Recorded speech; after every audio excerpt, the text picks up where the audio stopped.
पंचायत समितीचे माजी उपसभापती आणि भाजपा नेते रवींद्र सुरवसे यांच्या संपर्क कार्यालयाचे खर्डा येथे उद्घाटन झाले।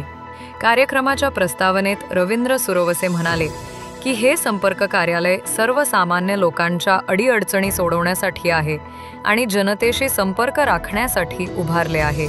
ते पुढे म्हणाले की 2019 मध्ये विधानसभेतील पराभवानंतर पंचायत समितीच्या सभापती पदाच्या घडामोडींच्या काळात त्यांना अपहरणाची घटना सहन करावी लागली आणि मोठा त्रास झेलावा लागला। हे सर्व लोकांना माहीत असूनही मी कधीच भाजप आणि प्राध्यापक राम शिंदे यांची साथ सोडली नाही, असे ते म्हणाले। रवींद्र सुरवसे यांनी नमूद केले की प्राध्यापक राम शिंदे यांच्या माध्यमातून खर्डा बस स्टँड, खर्डा किल्ला आणि सीतारामगड यांसारख्या विकास कामांसाठी मोठा निधी आला आहे आणि ती कामे पूर्ण झाली आहेत। आई-वडील आणि लोकांच्या आशीर्वादाने आजारातून बाहेर येऊन ते पुन्हा जनतेच्या सेवेसाठी पूर्ण मनाने कामाला लागल्याचेही त्यांनी सांगितले। शेवट मिळून ते म्हणाले, आता मी जिल्हा परिषदेच्या खर्डा गटातून निवडणुकीत उभा आहे। पक्ष माझ्या एकनिष्ठतेचा विचार करील। तुम्ही मायबाप, जनता मला तुमचा आशीर्वाद द्या। गेली कित्येक वर्ष मी खर्डा या ठिकाणी भारतीय जनता पार्टीच्या माध्यमातून आमचे नेते माननीय सभापती राम शिंदे साहेब यांच्या नेतृत्वाखाली काम करत आहे। आता येणाऱ्या होऊ घातलेल्या जिल्हा परिषद निवडणुकीसाठी मी भारतीय जनता पार्टीकडून खर्डा जिल्हा परिषद गटामध्ये इच्छुक आहे।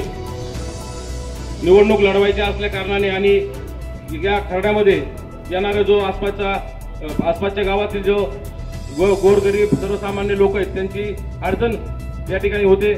कधी कधी आम्हाला फोन येतो आणि आम्ही बाहेर असतो, त्यामुळे सर्वसामान्य लोकांना एक जागा असावी ज्या ठिकाणी त्यांचं गेल्यानंतर काम मार्गी लागेल, हा उद्देश समोर ठेवून आज या ठिकाणी या ऑफिसचं आपण उद्घाटन केलेलं आहे। मी गेल्या 20 वर्षापासून भारतीय जनता पार्टीमध्ये काम करतो। गेल्या 20 वर्षात काम करत असताना पार्टीशी एकनिष्ठ राहिलो। कधीही एक कसलाही आमिषाला बळी पडलो नाही। कधीही कुठल्याही निवडणुकीत पार्टीच्या विरोधात जाण्याचं माझ्याकडून कधी घडलं नाही। शिंदे साहेबांच्या नेतृत्वाखाली काम करत असताना प्रत्येक निवडणुकीत भारतीय जनता पार्टी आणि नेत्याच्या हितासाठी, फायद्यासाठी मी लढत आलो। कित्येक वेळा मला या गोष्टीचा सामोरे जात असताना अडचणी आल्या, तरी पण मी कधी त्या ठिकाणाहून हल्लो नाही।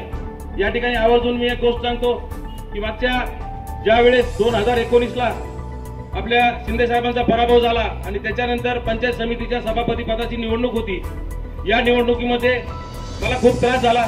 पुण्याहून खर्ड्याला येत असताना समोरच्या राष्ट्रवादीच्या लोकांनी माझं अपहरण केलं, मला त्या ठिकाणी उचलून नेलं आणि मला पिस्तुला लावल्या, तरी पण मी भारतीय जनता पार्टीला आणि आमदार राम शिंदे, माननीय सभापती राम शिंदे साहेबांना सोडलं नाही। एवढा त्रास होऊन मी कधीही पक्षाची गद्दारी केली नाही। खर्ड्या गावात राजकारण करत असताना ज्या वेळेस ग्रामपंचायतची निवडणूक लागली, त्या प्रत्येक निवडणुकीत मी खर्ड्यातील माझ्या कार्यकर्त्याला त्या ठिकाणी संधी दिली। या ठिकाणी सांगावंसं वाटतंय की मागच्या ग्रामपंचायतच्या निवडणुकीमध्ये खर्डा गावचं सरपंच पद हे जनरल महिलेसाठी होतं। त्यावेळेस माझ्या कार्यकर्त्यांनी, गावातील बऱ्याच लोकांनी मला त्या ठिकाणी विनंती केली किंवा सांगितलं की दादा तुमच्या घरातील महिलेला उभा करा आणि त्या ठिकाणी सरपंच पदाला संधी द्या। परंतु मी सांगितलं की मी तालुक्याचं राजकारण करतो, तालुक्याचा नेता म्हणून वावरतो, मला येणाऱ्या जिल्हा परिषद निवडणूक लढवायची आहे। त्यामुळं प्रत्येकच निवडणुकीचं माझ्या घरच्या माणसाला मी उभं केलं तर माझ्या कार्यकर्त्यांनी काय करायचं ते बरोबर होणार नाही। त्यामुळं त्या ठिकाणी सुद्धा मी माझ्या घरचं कोणी सदस्य उभा केला नाही आणि त्यावेळेस या ठिकाणी आपल्या राज्यात सत्ता नव्हती, साहेबांचा पराभव झाला होता, तरी पण खर्डा ग्रामपंचायतमध्ये माझ्या पॅनलचे त्यावेळेस 7 सदस्य निवडून आले आणि मागच्या 2 वर्षापूर्वी खर्डा ग्रामपंचायतमध्ये भारतीय जनता पार्टीचा त्या ठिकाणी सरपंच केला। हे सर्व काम करत असताना फक्त तालुक्याची निवडणूक डोळ्यासमोर ठेवून, जिल्हा परिषदेची निवडणूक डोळ्यासमोर ठेवून गेल्या कित्येक वर्षापासून या खर्डा परिसरात आणि या जिल्हा परिषद गटात मी काम करत आहे। मागच्या 2017च्या पंचायत समितीच्या निवडणुकीमध्ये माझ्या मिसेसला या ठिकाणी आपण निवडून दिलं। तालुक्यात सर्वात जास्त म्हणजे 1500 मतांनी ती या ठिकाणी निवडून आली। त्या ठिकाणी सभापती म्हणून 1 वर्ष काम केलं, 1.5 वर्ष उपसभापती म्हणून काम केलं, 5 वर्ष पंचायत समिती सदस्य असताना माननीय शिंदे साहेबांच्या नेतृत्वाखाली खर्डा आणि परिसरातील विविध कामं त्या ठिकाणी मी मार्गी लावली। सीतारामगडाचा विषय असेल, खर्डा किल्ल्याचा विषय असेल, खर्डा स्टँड असेल, खर्ड्यातील प्राथमिक आरोग्य केंद्र असेल, या सर्व गोष्टींना मी कोट्यवधीचा निधी त्या ठिकाणी माननीय शिंदे साहेबांच्या माध्यमातून या ठिकाणी आणला। मधल्या काळामध्ये मी आजारी पडलो, साधारण 1-1.5 महिना मी आजारी होतो।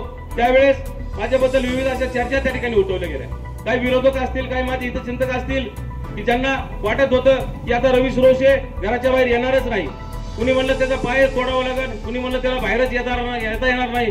परंतु आपल्या सर्वसामान्य जनतेच्या आशीर्वादाने आपण सर्वजण जे समोर बसलात, तुमच्या आशीर्वादाने, आईवडिलांच्या आशीर्वादाने या ठिकाणी पूर्णपणे तंदुरुस्त होऊन या ठिकाणी जिल्हा परिषदेच्या मैदानामध्ये येणाऱ्या काळात मी उतरत आहे। गेली कित्येक वर्ष आपण ज्या पद्धतीने मला साथ सहकार्य आणि आशीर्वाद दिलेत, त्याच पद्धतीने येणाऱ्या काळात पण आपण त्या ठिकाणी मला आशीर्वाद द्याल अशी या ठिकाणी मी अपेक्षा व्यक्त करतो।